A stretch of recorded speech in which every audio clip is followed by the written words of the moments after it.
regulations protect patient safety. That's incredibly important, but we absolutely cannot allow the regulatory landscape in healthcare to stifle innovation.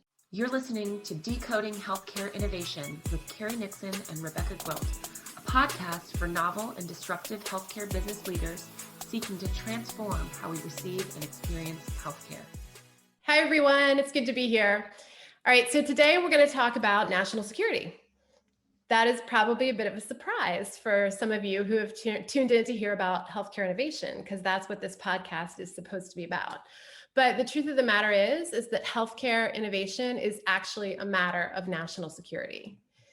So why is that? Well, national security is really the safekeeping of our nation as a whole. And this includes protecting the health of our people. So when we aren't actively facilitating healthcare innovation, our national security is at risk. We saw a prime example of this during COVID-19, where we had to scramble like crazy to figure out how to connect people with their doctors when they couldn't see them in person. It was insane. We saw people who we saw large health systems who were unable to quickly pivot and facilitate telehealth visits. We saw small medical practices who had absolutely no idea what to do. I experienced this personally when my father had a medical appointment that we had literally been waiting months to have. We were supposed to have it, I think it was like around April 9th in 2020. And this was with a large medical system, a health system. And I reached out to them and said, hey, I know things are crazy. I'm really glad that we know now we are allowed to do telehealth. And I'm really looking forward to doing this visit via telehealth and being on there with my dad and connecting with you that way. Because I wanted to make sure we were still, set to go. And they went, we're going to have to postpone. We're really not prepared to do telehealth and we're still trying to figure it out. And so we're really backed up and we're going to have to just reschedule. So it wasn't until 2 months later in June that we were able to have that appointment. That's not acceptable and it's not good for our national security. So, okay, today we're going to talk about telehealth as innovation. And that seems crazy. Yeah, so I remember when that happened, Carrie, and at the same time, we had several clients that were unprepared despite us talking to them for years about how to integrate these kinds of tools into their practices. And those who were able to pivot quickly survived, and those that couldn't didn't, had a really tough time. And I know that we have one client that was very willing to be innovative. They were an outsourced emergency services physician group that worked with a very large health system in our area. They were ready and the hospital couldn't accommodate it. Their IT department couldn't accommodate the change. Their legal department was taking too long to sort of say yay or nay on it. And I imagine that a lot of other Americans have the same kind of story. Yeah, exactly. So, when we're reading the news today, the general news, as well as sort of the healthcare trade press, people are talking about telehealth as innovation. And that just seems absurd to me. We have had telehealth, and the ability to be reimbursed for telehealth through Medicare since 1997. That was when the legislation passed that allowed Medicare to reimburse for telehealth services in certain limited circumstances. That was only when provided at an originating site like a clinic for people in rural areas. At that time, the technology was new. It was somewhat limited, and the whole focus of telehealth at that time was providing people who were living in rural areas access to expert medical care that was in the big cities, so they didn't have to travel a long ways, right? Very understandable. Today, in 2021, the technology has improved immensely, right? We don't have to have special video cameras that are set up in a clinic to video the patient and to video the provider on the other end. Everyone has a webcam on their phone or on their computer. So telehealth and technology advanced, but the laws and regulations around it remained the same. And this meant that medical practices and large health systems simply were not adopting telehealth technology. Much of this goes back to, when we say policy, what we're really talking about is reimbursement policy. There are certainly regulations making sure that the services are delivered in a high quality way, that the people delivering the services are appropriately licensed. But really what unleashed all of the change that we've seen over the last year was, CMS relenting and allowing for reimbursement for a broader swath of patients. So that in particular was patients who, they stopped the limitation on patients who were in rural area. Okay. Let me start again.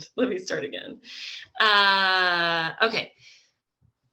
And really, when we're talking about policy and the limitations of policy, what we're talking about is reimbursement policy.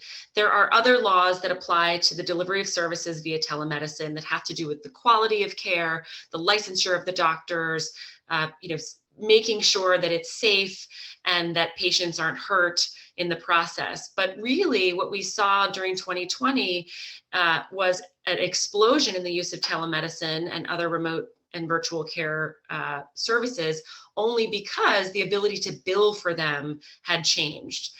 Providers were no longer restricted to billing for services, telemedicine services for only rural patients. For instance, under Medicare, which sets a lot of the policies that the commercial insurers follow behind.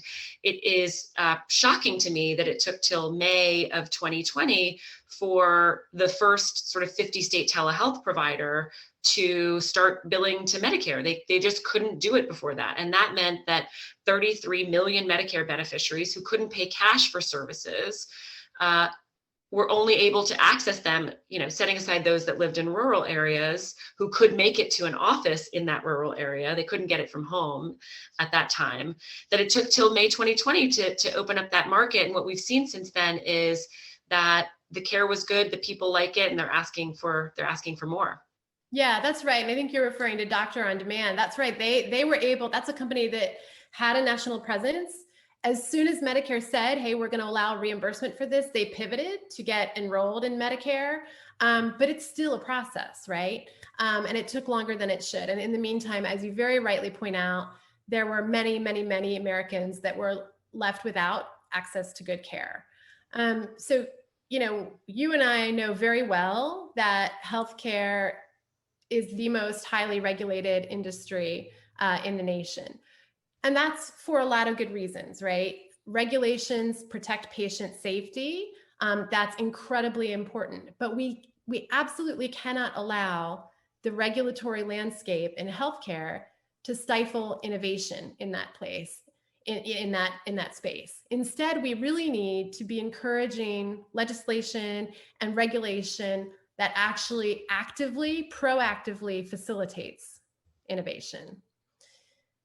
We know that the COVID pandemic, really shone a spotlight on healthcare as a matter of national security. And thankfully, I think we are seeing some progress now, right? One example is the FDA's new Digital Health Center of Excellence that was announced, I believe, back in late 2020. And the goal of the Digital Health Center of Excellence is really to facilitate partnerships, to accelerate digital health advancements, to share best practices, and importantly, to provide oversight, but in theory, at least, in a less burdensome way than has previously been done. Importantly, for those of us who work with clients very frequently who are formulating their business models, FDA is not coordinating with CMS, right? The other agency that is involved that frankly provides the reimbursement for these innovative devices, services, et cetera. And as you mentioned before, if something's not paid for in the healthcare industry, it's not done. So we have seen implications for lack of coordination between FDA and CMS in the past. I would like to see some very explicit coordination with CMS and with FDA in recognition that those two agencies really have to be working hand in hand in order to avoid giving sort of conflicting or contrary or non-coordinated guidance and advice to the people who are out there innovating. Rebecca, Yeah. you've probably seen some other examples of things that have worked and things that haven't. So, as some of you may know, my experience goes back to the implementation of the Affordable Care Act. There were many instances there of the left hand not working with the right hand. I have a number of stories that I could go into, but we don't have enough time for that today. I absolutely think that coordination between federal agencies is vital. It is also very, very difficult to do. And this administration is in the process of transitioning. As they do that, stakeholders in the industry and folks like me and Carrie are going to absolutely be there to support them and to help them in that coordination effort. If you'd like to ask us more about how we're doing that, please contact us. We're happy to share, and we'd love to bring a larger coalition to the issue. What I also want to talk about is, in addition to the reimbursement changes that we need to see, call your congressperson to ask them to support the Connect for Health Act. That's absolutely a place to start. In addition to that, what we're seeing from the Centers for Medicare and Medicaid Innovation, which was largely dormant during the last administration, is very strong words about the revivifying of the payment models that were in place, including bundled payment initiatives, accountable care organizations, behavioral health integration. There are a number of models out there. What we've experienced is that when those models work, and by that I mean when they're paying dividends, they're large sort of financial benefits to the folks participating in them, they continue. When there aren't large financial benefits, those folks are dropping out of those models. And the problem is models were created to increase quality and to reduce costs in the industry across the board. And so when individual players can choose to opt out when, for instance, it doesn't work out for them for one reason or another, it really impacts the ability for our federal agencies to, on a national level, move the needle. And so the head of CMMI, Liz Fowler, has said that we should keep an eye out for some of those models becoming mandatory so that there's no option to opt out of them, and that value-based payment and value-based principles are going to be a mandatory requirement for all organizations that want to participate in the Medicare program. I think that's pretty huge. I agree. And I think it's necessary. I mean, we have tried sort of the sole carrot approach for a while now. We thought that it might be enough to really move the needle and make the change happen. We've seen some progress, but I think what we know now is that we need sort of a carrot and a stick approach. The last thing I'll say about sort of ongoing efforts around innovation, in the space is we are seeing some innovation contests being put out by the government, right? By ONC, these innovation challenges. And I think that's terrific. We need more of those. We need to sort of broaden the ability for people to know of them and to participate in them.